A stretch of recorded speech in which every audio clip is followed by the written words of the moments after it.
I'm just me, little homie. That's what I'll be, little homie. Forever be around till I die. I'm just me, little homie. That's what I'll be, little homie. Forever be around till I die. Round. Hey yo, what's going down? I'm OD and this is SlumpedSessions, the show that is music. We got DaRoundHero in the building. Yo. What's going down? What's good, David? How you been, man? Pretty good. Having a good Friday? Oh yeah. Chilling. Enjoying the Friday. Finally get to relax a little bit. Yeah, good old glass of Jack and Coke. Oh yeah. Nicely brought to you by the David man himself. So, we'll start it off with who is DaRoundHero? I don't know that guy. I started off as Pac-Man. Yeah. And then, in Baytown there was like 5 other Pac-Man rappers. Was there really? Yeah, but nobody really. Some people knew them, like, oh yeah, you're the guy that did the song Booty Bumpin'. I'm like, nah, no, that's different Pac-Man. That's not me. So I kind of had to venture off and make another name. It came around 2000, I believe. It was 2001 because I remember the Twin Towers had just fallen, and I had a line that was like something about Ground Zero. I'm always gonna be here. Know me's the round hero, and then ever since then it just stuck. And something in my life that I noticed that was my life was just continuing in a cycle, in a circle. Okay. And hip hop saved my life. So it's that was kind of what I was like. I was gonna ask, like, how did that actually come about? Because that's not a typical name that somebody would actually have. But I mean, I could see where you would want to transfer from the name Pac-Man, because that is kind of like, I feel like a lot of people would have that name. But then in your music, you still kind of split between the two. You still kind of go by Pac-Man a little bit. Yep. And even like with your shirts and stuff, you have like that theme of Pac-Man through it.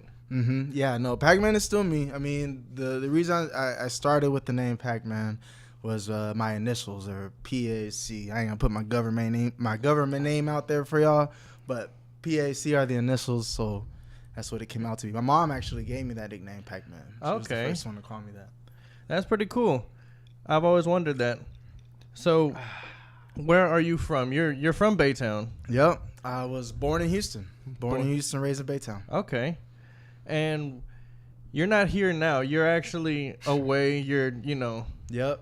I am in this small town named Oskaloosa. You can go ahead and Google that because a lot of y'all probably don't know it. I don't. Yeah, I went to school out there because I got on a soccer scholarship, and then that's pretty cool. I moved back, but things weren't really working in my favor. So, and I had just started dating my girlfriend. Hi, baby. Love you. Shout out from there. So I moved back up there because she was going for a master's, and I was gonna try and do music out there. Yeah, it's going okay. Pretty good. I just started. Now that I dropped the album. I started going to open mics, and I just won this contest. I saw that. Yeah, and I'm meeting some people. It was cool, making some moves. But I would like to come back down and that's kind of H-Town love. That kind of leads me to like where my next question is, like, what is the music scene out there? Because you say it's such a small town, like like I feel like hip hop scene out there. What is that like? For the town that I'm specifically in is non-existent. It's just you? As soon as I say I rap, it's just like, nah, I'm okay. But about an hour away is the capital, Des Moines. Okay. And they have a bigger hip-hop scene. They're still starting and building their niche, their little biodome. So you're trying to like network out there, meet different people. Okay. So taking it back, how long have you actually been rapping for? Let's see. I started writing lines probably was like 10, 11, 12. And this was back in the MySpace days when you could put bulletins. And I was just I had like 100 bars on a bulletin. And then Virgil, shout out to Virgil Wolf. Yeah, shout out Virgil Wolf. Shirt. Virgil found one of them. He was like, hey, man, you're really good. And I was like, yeah, man, I know I'm good. I know it, man. And he's like, nah, man, humble yourself. And then Yeah, ever chill since out then, a we little were bit. bros. Yeah, ever since then we were best bros. So, what actually made you want to rap? Like back in the MySpace days, what were you listening to that was like, damn, I could fucking do that? Slim Shady. Oh wow. Yep. It's only Okay. fair to warn I was born with a set of horns and a metaphor attached to my dang umbilical cord. Yeah, man, I had it. That's what I grew up on. I mean, my mom didn't know. Don't tell her. Hi, Mom. So, getting into the album a little bit, how did you actually come up with Running in Circles? That's just what my life has been. I feel like a lot of things repeat itself. I actually came across a new experience in life. Me and my wife became homeless and got robbed and all kinds of stuff, but I didn't worry about that. But I started to see a lot of patterns just keep repeating itself, especially when it'd be around time that I'd put out a project, Yeah. and then I'd disappear because something bad would happen. So I almost didn't drop this at all because I was like, I don't know. This is just a bad luck. I'm okay. I'm gonna sit on this. But yeah, it didn't have a title until the end. Well, it kind of plays off of your name also, because Running in Circles, you said everything's, DaRoundHero. Yep. So, how long was it between your last one and this one? 2014, I had dropped Some Assembly Required. Yeah. That is on my SoundCloud. That's probably it. I dropped that before I moved to Iowa. I didn't even tell anybody. I didn't make any promotion. I didn't make any videos. I was really unprofessional about it. I just, pulled a sneak move. Here you go. All right, Just guys, drop gotta it. go. Yep. Damn. So, compared to the last one, like, what has improved between then and then? Like, and in your mind, do you think you've grown a lot since then? Mm-hmm, for sure. One of the main things in Some Assembly Required was I was just doing free verses. There wasn't any really direction to the song. It was just me, just bars. There's just bar after bar. Yeah, and then with this one, I was more focused to at least try to make a hook at the end or something. You're trying to get a more structure to it. Yep. And I feel more confidence in it. And I got an awesome team. Shout out to P. He, mixed all the vocals.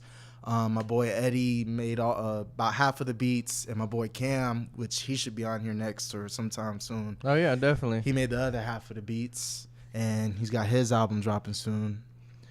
So, like compared to the last one, what is the process like? Because you said the last one you didn't promote it at all. This one you're actually trying to go a more legit route, promote it more, do more shows for it.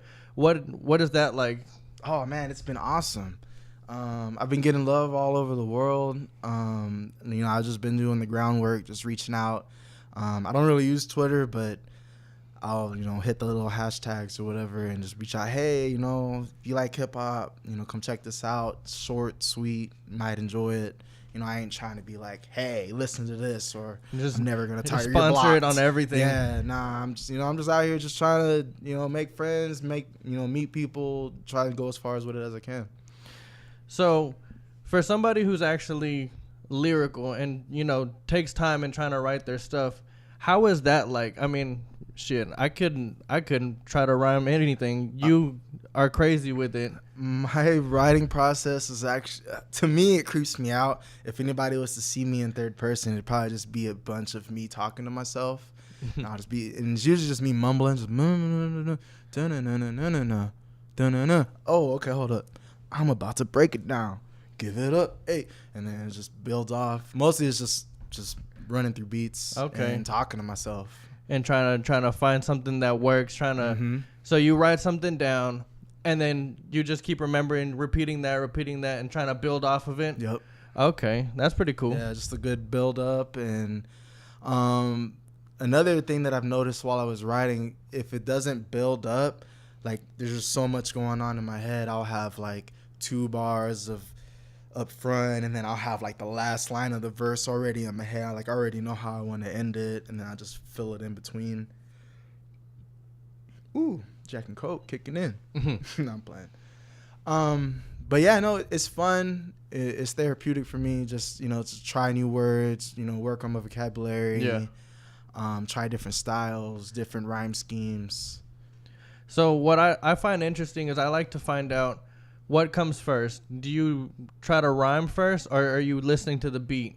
I'm listening to the beat, and then the rhymes start coming in. They just start pouring in? Most of the time. So it kind of leads me, what song on the album actually took you the longest to actually complete? Took the longest to write, come up with? Which one? It would have to be Looking Down. That Okay. was number 4. I think it was number 4. Yeah, I like that one. I like the hook that you did for that one. Yeah, it was Looking Down, because I had to think about reasons why I shouldn't be looking down, because I was in a hard space. I was like, all right, well, I gotta boost myself up, and that one followed No More, which had more of like an angry tone to it. It's probably my only angry song on there. Just get it out there. You always have to have one, get some kind of feeling out there. Mm-hmm. So on the whole project, what was your favorite one, actually? I mean, you told me which one took the longest. What's your favorite one? Oh, there's a lot, man. One thing I like about this tape is I can start it from the beginning and just play it through. And I guess since I wrote it, I can just rap to it myself. I listened to it probably about 10 times in the past couple days. Hey, thanks, man. I appreciate it. My favorite would probably have to be Do. It's a tie. It's a 3-way tie between Do, Paranoia, or the last one, The Day I Go. Okay. So I mean, kind of drifting away from that, from the album, what is it like getting a soccer scholarship to go up there? I'm kind of curious about that a little bit. I didn't see it coming. How long have you been playing soccer for? Since you were like little? Since I could walk. Damn. Yeah, my mom put me in Baytown Saints and just played ever since then. I went out to LaPorte and played there. Played for my high school. Shout out to Lee High School, class of 08. Yeah, no, I was a forward, and then my coach was like, "Hey, man, go play defense. I don't know anything about it. Well, either play defense or you can ride the bench." I was like, "All right, I'll give it a try." And towards the end of the season, there's some of the scouts were coming out. Like, "Hey, man, you're a really good defender." I was like, "Okay, if you ain't putting anything in my pocket or sending me anywhere, Yeah. Your compliments, I appreciate them, but I'm just gonna go back to playing soccer." And then I got a call and got the email like, "Hey, yo, we got a school up here. We'll pay you out. Let's come up." And I was like, "Okay, let's do that. Let's go. Let's make some moves." And so I went out to Iowa. Shouts to William Penn, class of 2012. Ain't no college dropout. So at the same time you're playing soccer, you're getting into hip hop, you're getting into rap. What was it like whenever you were actually, you were doing soccer, and whenever you had to tell somebody like, "I want to be a rapper, I want to actually do music, I'm not sure if I want to do soccer"? I'm still doing both. I was playing last night at Jenkins Park. Damn. It's not even really like I told anybody like, "Hey, I want to be a rapper." It's mostly just people were trying to like freestyle on the back of the bus, and you were just a little bit better than everybody. As soon as I see people freestyle, I'm like, I gotta go back there.